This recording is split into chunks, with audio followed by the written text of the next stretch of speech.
Mi nombre es Santiago Cano y voy a hablar de la deserción escolar. La deserción escolar, o dropout en inglés, es un término muy utilizado actualmente en Latinoamérica que se refiere al abandono escolar de adolescentes entre 13 y 17 años, prematuramente antes de culminar el estudio secundario y recibir un certificado. Las estadísticas en Argentina son alarmantes.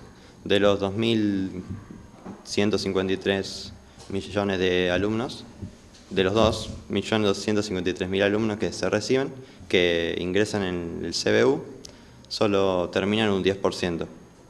Y del millón que queda después en el ciclo orientativo, abandona el 20%. En total tenemos un 30% de deserción escolar, sumado a los que no ingresan en el ciclo orientativo. Las principales causas de esto son económicas, sociales, familiares y personales. Algunas económicas son la falta de, o que los chicos tienen que empezar a trabajar para poder ganar un sueldo y poder vivir, y eso les resta horas de estudio, entre otras cosas. Sociales, por ejemplo, la falta de cultura de los padres, que no le dan importancia a la educación o no creen que es lo principal para poder vivir en el futuro. También bajos logros, baja asistencia, la puntualidad, no se sienten identificados con la escuela o en ella reciben bullying o comportamiento de alto riesgo. Las principales soluciones son desarrollar un ambiente escolar positivo, premiar la asistencia, la disciplina y el progreso académico, entre otras cosas, y principalmente atender con más énfasis el progreso de cada alumno en particular que esté en riesgo de deserción. Buenos días, soy Juliana Volpi y voy a hablar acerca del deporte. El deporte es un juego o actividad reglamentada, normalmente de carácter competitivo, que mejora la calidad física o psíquica de quien lo practica y además tiene propiedades que lo diferencian del simple entretenimiento. Es muy importante en la sociedad, ya que influye en el terreno de la salud y en el terreno educativo. En la educación trabaja como transmisor de valores tanto a niños, adolescentes y hasta en adultos. Además, otro de sus beneficios es las relaciones que se establecen con diferentes personas y culturas. Algunos de los tan importantes valores que este transmite son el respeto, la responsabilidad, el compromiso y la dedicación. En el terreno de la salud es muy importante porque eleva la calidad de vida y el bienestar de la persona que lo practica, tanto a nivel emocional como a nivel físico. En contraposición a una vida que está ligada al deporte y a la actividad física periódica, está el sedentarismo físico, que este problema conlleva a que el cuerpo no esté preparado ante algún problema de salud que pueda aparecer. Como conclusión, a mí me parece que el deporte es fundamental en la vida del hombre, en especial cuando se lo inculca desde la infancia, porque además de los beneficios que trae a nivel de educación de los valores, es muy importante porque mejora la calidad de vida de quien lo practica y lo prepara para el futuro. Buenos días, mi nombre es Julieta Piva y yo voy a hablar sobre la pobreza existente en el mundo y las consecuencias que esta acarrea.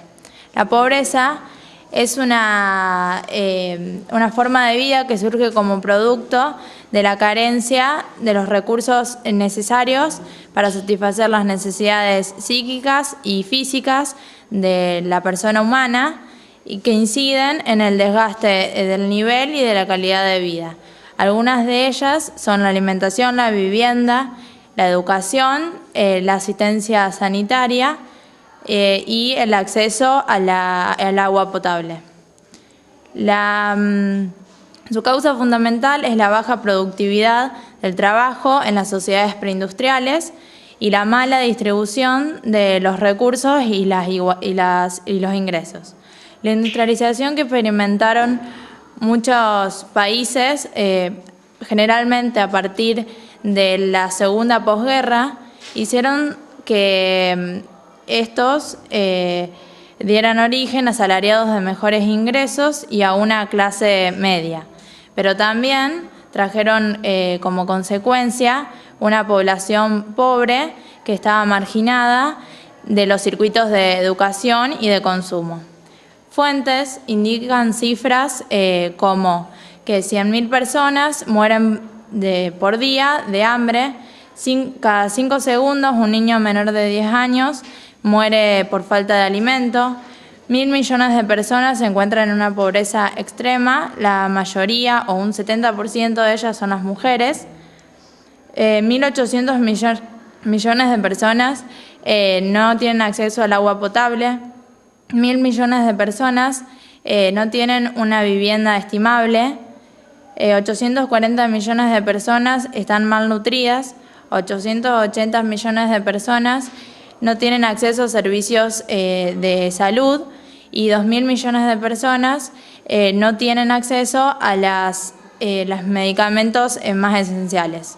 Como conclusión, y terminando mi discurso, puedo decir y dar mi opinión de que para mí una solución de esta problemática es que los gobiernos den una solución a través de o buscando patrones de desarrollo económico y de distribución que reviertan una historia que si llega a continuar agravará en problemas económicos, políticos y sociales. Muchas gracias. Bueno, mi nombre es Luca Guerrini y yo voy a hablar sobre el bullying. Se denomina bullying tanto al maltrato físico como psicológico que puede sufrir una persona por parte de otro o de otros. Se lo llama maltrato físico a todo lo referido con los empujones, las patadas o las piñas, por ejemplo. Y se lo llama maltrato psicológico a todo lo referido con los insultos o, por ejemplo, sobrenombres o también cuando se resaltan los defectos físicos. La persona que sufre bullying puede padecer síntomas como, por ejemplo, llantos, pesadillas, traumas o hasta problemas psicológicos. En mi opinión, yo creo que es un problema muy grave que ha crecido mucho en los últimos años y especialmente en las escuelas secundarias. Y como conclusión quiero decir que tendríamos que encontrar una solución rápida para esto, ya que las personas que lo sufren la pasan muy mal en su etapa evolutiva como es la adolescencia. Bueno, mi nombre es Santiago Bolero y yo voy a hablar sobre el furor del juego Preguntados. El boom de Preguntados no se detiene y su creador es llamado Maximiliano Cavazzi. El juego de preguntas y respuestas es descargado unas 500.000 veces por día y ya tiene unos 14.000 usuarios activos, con el 32,5% siendo usuarios de Argentina, seguidos por usuarios de México y Brasil.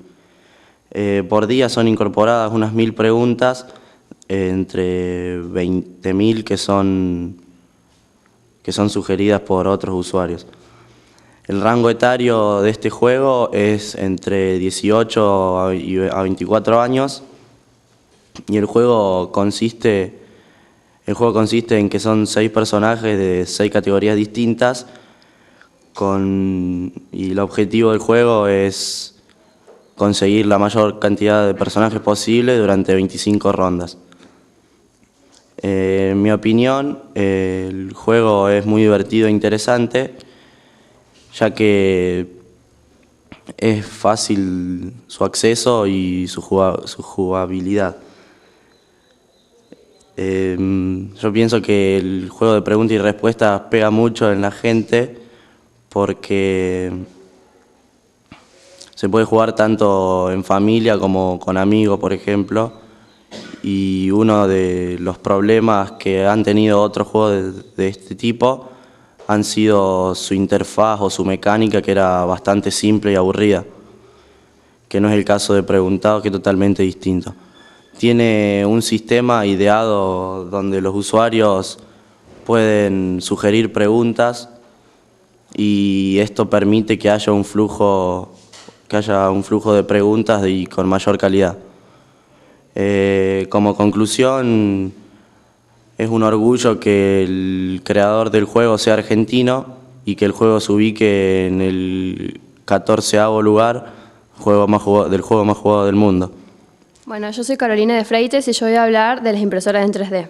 Son máquinas capaces de realizar impresiones de diseños en 3D, creando piezas o maquetas volumétricas que son diseñadas a partir de un diseño hecho por un ordenador. Surge de la idea de transmitir un archivo en 2D a un prototipo real o en 3D. Generalmente se utiliza para la arquitectura o diseño industrial, pero en la actualidad también se está implementando en la fabricación de prótesis médicas, porque las impresiones en 3D permiten adaptar cada pieza fabricada a las características exactas de cada paciente. Los modelos comerciales son de dos tipos, de compactación y de adición. Los de compactación se utilizan con una masa de polvo que se compacta por estratos, y de estas existen dos, las impresoras de 3D a láser y las impresoras de 3D a tinta. De adición, el otro tipo de los modelos comerciales, o también se llama de inyección de polímeros, en las que el mismo material se va añadiendo por capas. Por ejemplo, una de las aplicaciones de las impresoras en 3D puede ser el caso de Felipe Ramírez, un chico que vive en la localidad de Tres Algarrobos de Buenos Aires, en la provincia de Buenos Aires, que carece de la muñeca, de unas extremidades. Y gracias a un empresario de 33 años y un estudiante de ingeniería electrónica de 18, pudieron crear a través de una impresora de 3D una mano ortopédica que cumple casi con las mismas funciones que una mano orgánica, humana. En conclusión, yo creo que es un gran avance tanto para el sector industrial como para la medicina, especialmente para esta última, ya que se pueden lograr trasplantes de órganos o prótesis médicas que son a medida, son relativamente baratas y que produce un efecto en la calidad de vida rotundamente, de una forma rotunda. Bueno, yo soy Candelaria Tisera y voy a hablar de la televisión actual. Hoy en día, cuando nosotros encendemos la televisión, nos encontramos con programas que nosotros no queremos ver. No es porque nosotros lo decidamos así, sino porque es lo que ellos programan. Si la televisión actual nos diera programas culturales, de ciencia o de educación, nosotros nos acostumbraríamos a ver estos tipos de programas, pero no es así y la realidad es que consumimos lo que nos dan. Si se da un programa de educación o algunos tipos de estos programas, se da a altas horas de la noche cuando los televidentes ya duermen. Es por eso que esta opción es casi nula. Algunos de los problemas de la televisión actual son los programas sin sentido, es decir, los programas inútiles, los programas que se repiten cuando causan furor, los cambios de horario debido al rating y los personajes insólitos que surgen de la nada.